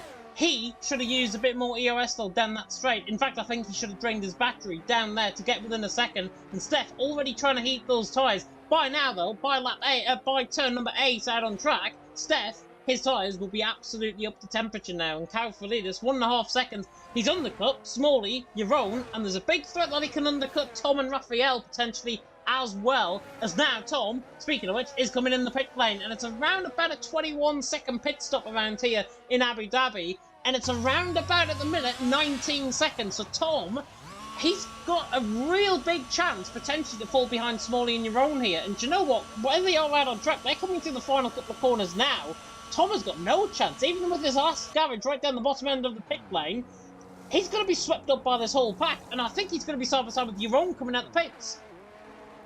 He'll be, by the looks of it, he'll be behind, quite comfortably behind Jeroen, actually. Yeah, so he'll be behind the Red Bull, so crucial for him that he stays within DRS range of this train while he warms his tyres up, but yeah, I'm baffled as to why he stayed out a lap longer than those drivers around him, because he's not really going to get much of a benefit from staying out a lap longer on his tyres, and it's just dropped him 2 places further down in the train again. So yeah, I'm a little bit perplexed by this call from Tom. Same with Raphael as well. By him staying out a lap longer, he's now lost contact with his train completely. So if there is some sort of a fight in front, Raphael's not in it now. He's too far back and still got to warm his tyres up. So he's now too far back from this train to really be a factor for a top 5 result unless there's some sort of chaos in front. So yeah, I'm kind of perplexed as to why Tom and Raphael stayed out that lap longer, because it's only cost them track position and they're not going to benefit much from it anyway. So yeah, a little bit perplexed by that move from Tom, and what could have been an easy second place for Tom, you would say, in this race, is he's made it a bit harder on himself now by dropping down to 5th. Yeah, I think Tom now in 5th, but ERS is going to be the big call, I think, in terms of later on in this race. He's got the fresher tyres. He's got more ERS than Jeroen, who's on 13%, for goodness sake. I mean, Tom's 27% more than Jeroen at this stage, and he's within 5.5 tenths. As soon as I say that, he picks up a 3-second penalty coming out of turn number 15. Commentator's curse number 5, I think, of tonight. Steph leads the way from Karavalidis in 2nd. Smalley in 3rd, and the gap was 1.5 seconds at the start of the last lap. It's now 2.4. Steph is in a different class now here in Abu Dhabi, and with still 11 laps to go, I'm just going to predict down that this gap potentially could be out towards 6, 7, 8 seconds. Yeah, I wouldn't be surprised, especially with FedEx. Oh, that's a crash on track, that is. Is that a safety car? Yes, it is. Wow, okay.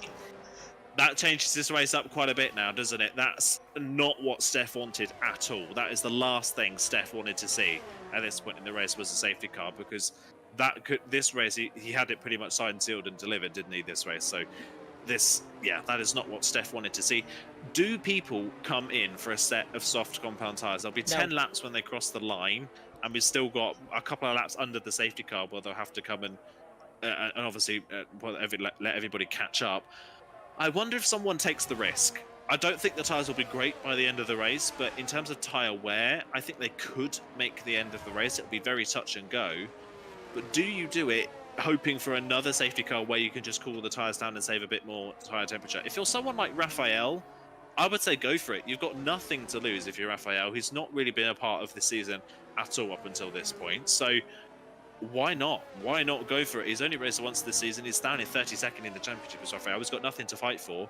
Why not come in? As I say that, he stays out. So yeah, he's not coming in. So if I were Raphael, I would have gone for it, because he had a pit stop gap to the drivers behind. He wouldn't have lost any track position. I think it would have been worth a shot. I think with 10 laps left in this race, eight laps left in this race, probably when we get going again with how far back Lights of Kryptonite are. I think the softs could have got to the end of the race and he could have gained a couple of places from that. Yeah, he could have, but then again, as I mentioned a little bit earlier on in terms of tyre wear, on the old game, it would have been about 10-12% tyre wear at the end of 2 laps around this track. No more, I think, in terms of tyre wear, but it's still around about the 10% mark. And if that's the case, you total that up in your head, you get to 6 laps in that stint, and you're on basically 40% worn tyres, and those softs by that point will be absolutely cooked. They'll be absolutely done. So I think they've actually made the right call, going on that set of mediums. Lineballer, however, back in the pit, set of soft compounder tyres on. He's got nothing to lose, but perhaps a lot to gain. And maybe he might have an insurance claim coming his way if you do get that advert, by the way, that I've just referenced with the pun there. Lineballer there in 10th, Krypton there in 11th. Aiden is probably now just thinking, James, just shut up at this point because you're terrible. But Lineballer there in 10th, Krypton there in 11th. But he's on that set of soft compounder tyres. Krypton there on that set of mediums. Lineballer's got nothing to lose, I think, in terms of his strategy. I mean, it's 21 minutes past 5 in South Korea at this point. He's there in 10th position, there within the point. He's got nothing to lose. He's got a 3-second penalty as well, also added on to his time at the end of the race. And he now needs to bite the bullet because, arguably, he's got a rocket Jake Marsh and Pedro. Pedro's an AI car. He's going to be holding up Jake Marsh and the rocker. Lineballer has technically got 2 easy targets right in front of him.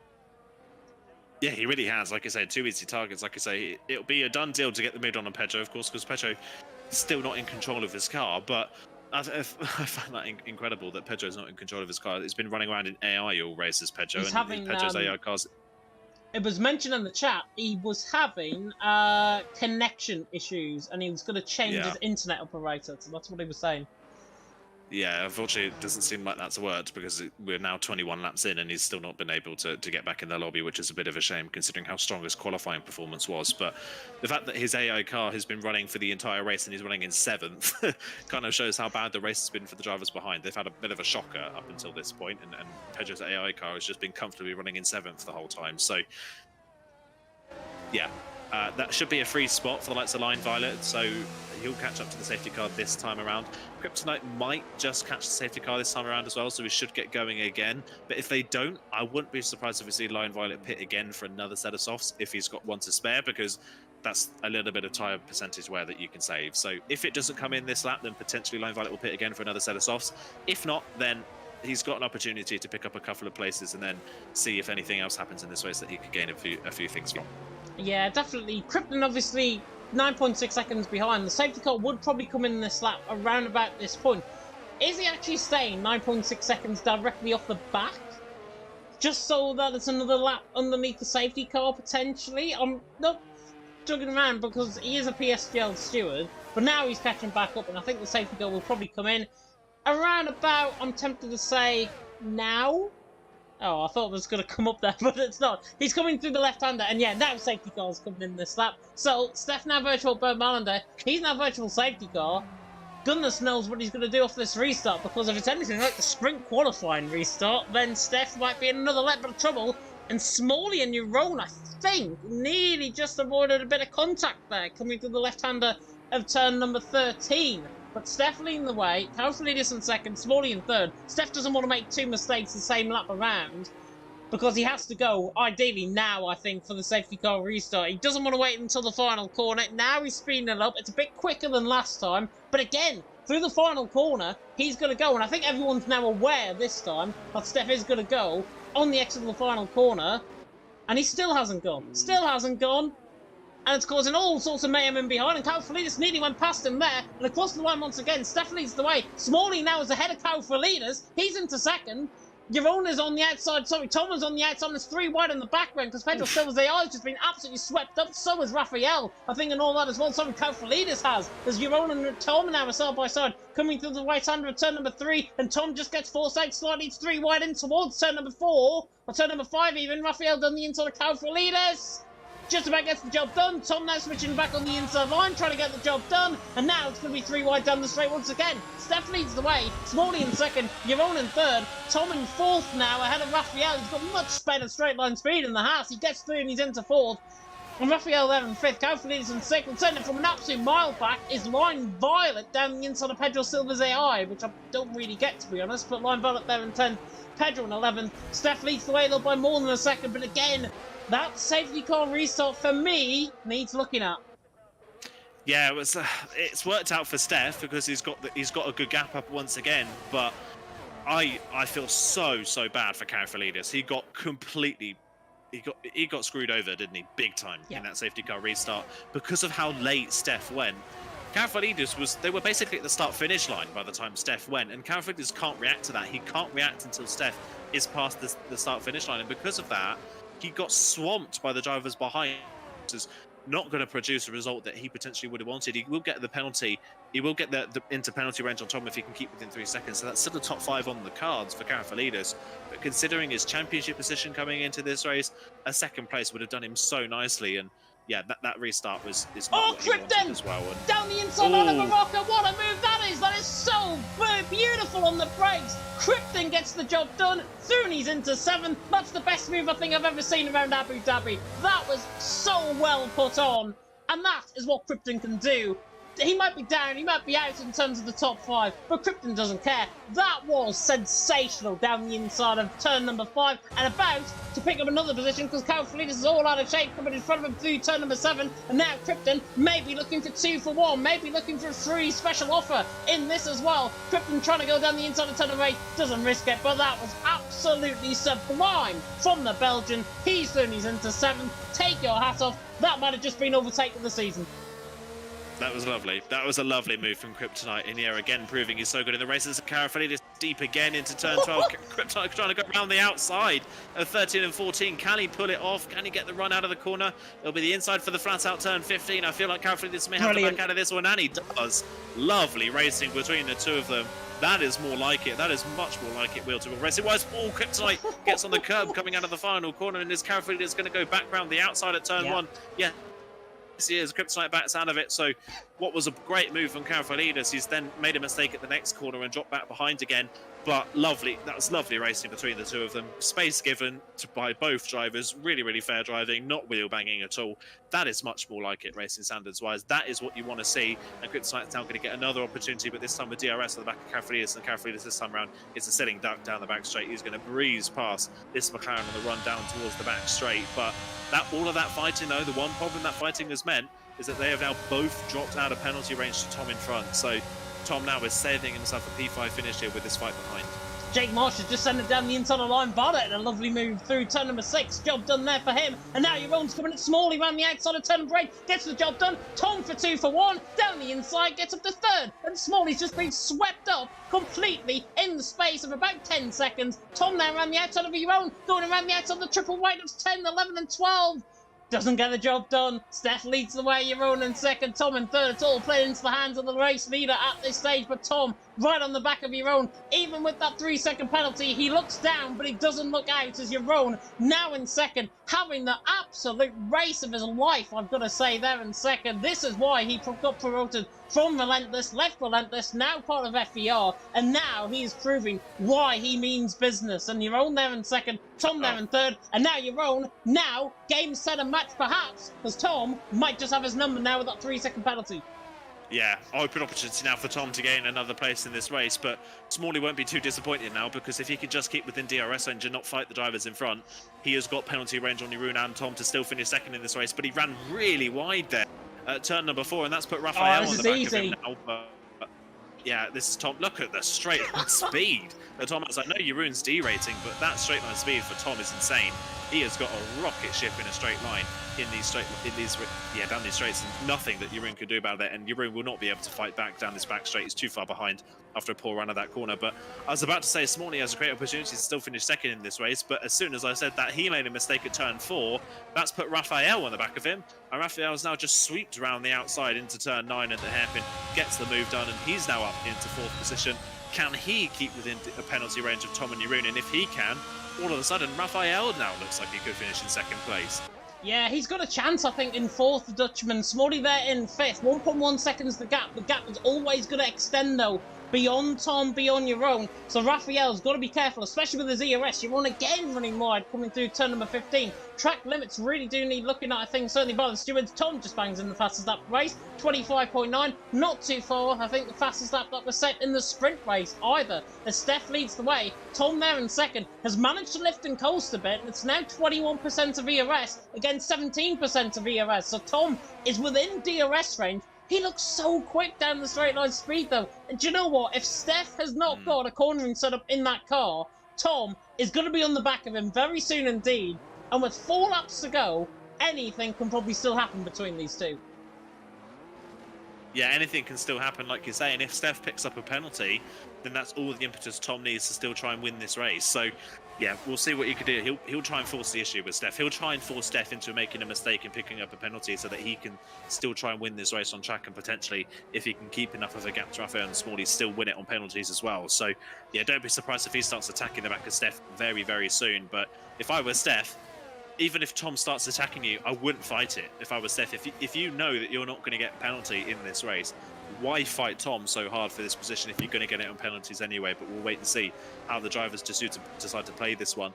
Yeah, I fear Raphael and Smalley now, because of Smalley's mistake a couple of laps ago, they've dropped too far off the back, I think, of this train in front, and they're just going to fall a bit further and further back. I think Tom has enough time left in this race to still try and get a penalty gap to the drivers behind that are at the moment currently within his range. And again, Smalley off the road. I don't know what has happened to the McLaren's pace in the last couple of laps, but Smalley can't keep the car on the road, and Karfalidis is just plummeting through the field. So the two McLaren's so strong in the opening half of this race, now all of a sudden are just not a factor really in this race anymore. And a snap of oversteer coming out of turn number 2 as well, opens the door for Krypton right on the back. You know, with Krypton at turn number 5, I think he might send it again down into the inside of turn number 5. This time he's a little bit circumspect, doesn't go for the move. But speaking of move, and we're back. And we're back. Every time Tom goes for a move, OBS disconnects. OBS isn't liking Tom today.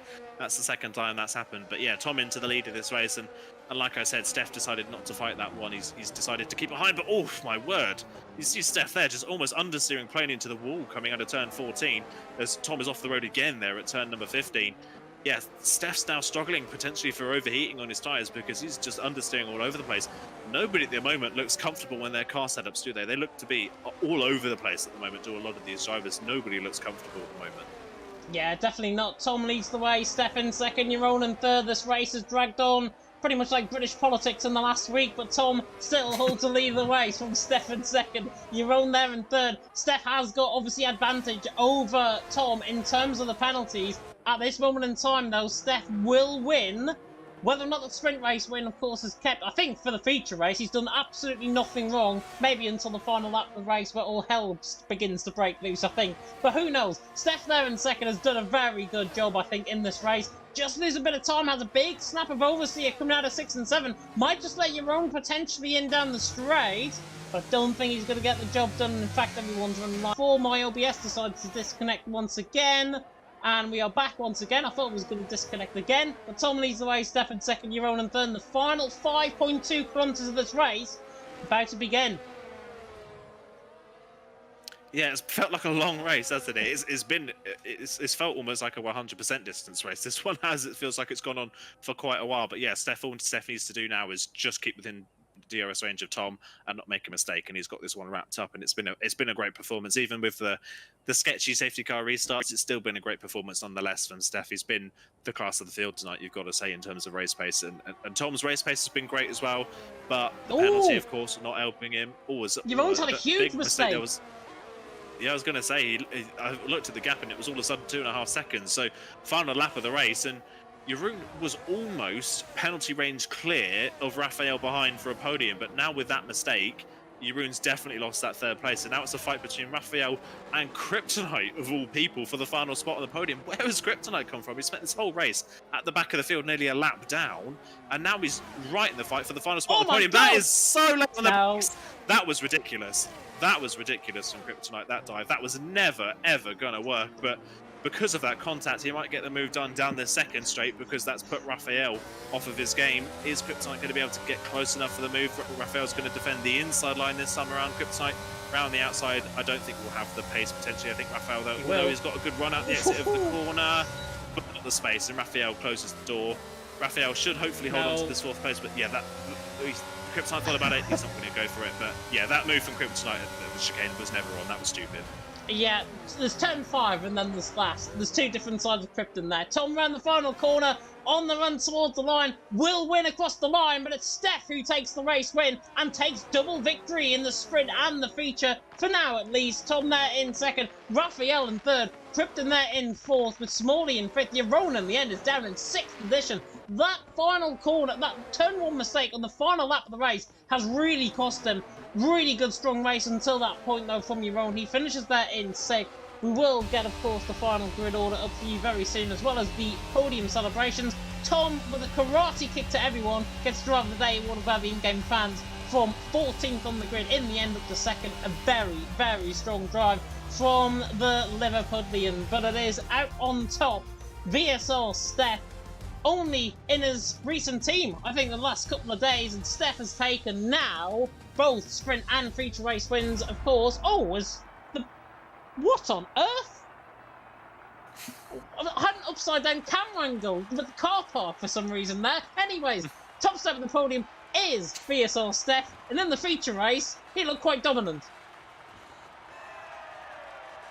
Yeah, it definitely did. Apologies, anybody, if anybody's bought the new the new podium celebrations, because you don't see them anymore. You see the underside of a car park apparently around Abu Dhabi rather than the podium celebration itself. So that's a bit of a shame. But yeah, brilliant drive from Steph. Like I said, he was just so strong race pace wise in the sprint and the feature race. It didn't really look in doubt he was going to win those races. So yeah, really, really strong. Of course, the safety car restarts definitely will probably be looked at. It will be interesting to see what the stewards' calls are on that. I think the sprint race one potentially could be a bit harsh to penalise than the one in the actual feature race. I think it would be harsh for Steph to lose the race victory for this one in the feature race, but I think the sprint race one was a little bit over the line. So we'll wait and see, but either way, still a great night for Steph. Yeah, still a great night for Steph indeed. The Dutchman out on top from Tom there in 2nd. 1.9 seconds in the end. With a couple of laps, might have been up to 3 seconds. Raphael there in 3rd, Krypton in 4th. Holds on for 4th, Smalley there in 5th, Rowan in 6th, Cowfleeters in 7th, Arocca there in 8th, Jake Marsh in 9th, Line Ballot round off the top 10, and then the DNFers, Pedro actually a lap down, Fedders Piga, Lars Kramer and Jensen all out of the race in various circumstances, a few retirements into the pit lane. Only 11 finishes, or 10 finishes even, in that feature race, with Pedro not finishing under a human-induced car. We, however, have got to go very soon indeed. We're going to have a final look at the calendar, of course, that is coming up. And unfortunately, Aiden, somebody has put Singapore on the calendar next week. How do you think the drivers are going to get around there?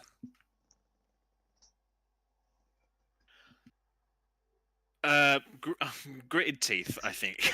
With how things have gone recently, I think Singapore's definitely going to be an interesting one. I like Singapore a lot. I think it's a lovely track. I enjoy driving it a lot. I think it's solid for some league racing as well. It's difficult on tyres, and of course, being a street circuit and being a difficult street circuit as it is, it brings out some different qualities in different drivers that can do pretty well. But yeah, with how the racing has been a little bit recently, I do worry that Singapore's going to be a little bit of a crash fest. So we'll wait and see. Hopefully it's not. Fingers crossed it's not. But yeah, I don't have all the faith in the world at the moment. Yeah, I'm kind of praying, to be honest, the same 14 drivers turn up in terms of Singapore, because I think we might get a little bit of a lack of attendance there compared to, obviously, this week in Abu Dhabi. Who knows? All Singapore did produce a good race in commentary that I've done on the game, so hopefully we might see that at the end of next week. Japan, Mexico, Brazil and Saudi Arabia, of course, still to come as well for the final 4 rounds of the championship after Singapore. We're now 5 rounds out from the end of the season. Who knows who's going to be out on top towards the end of it? It is all wide open, all a bit of a mismatch. Jensen, of course, retiring. He had an open goal, didn't find that back of the net, and unfortunately for him, he's still down in 4th position in the standings, and Cowfleeters in the end, gaining points as a result, and extends his championship into 3rd, certainly at this point. But we're going to end it off here. A big thank you, of course, to Mr. Aidan Carter for joining me in the commentary box. We've now got a hot footage. Aidan, I think, is going out, and I'm probably going to go to sleep. So I think we need it after that race, to be honest, in Abu Dhabi. Both polar opposites, I think, from our commentary team here tonight. But thank you so much for watching. We'll leave you, of course, with our final look at Grid Finder, our sponsors. Thank you so much for watching, and until next time, goodbye.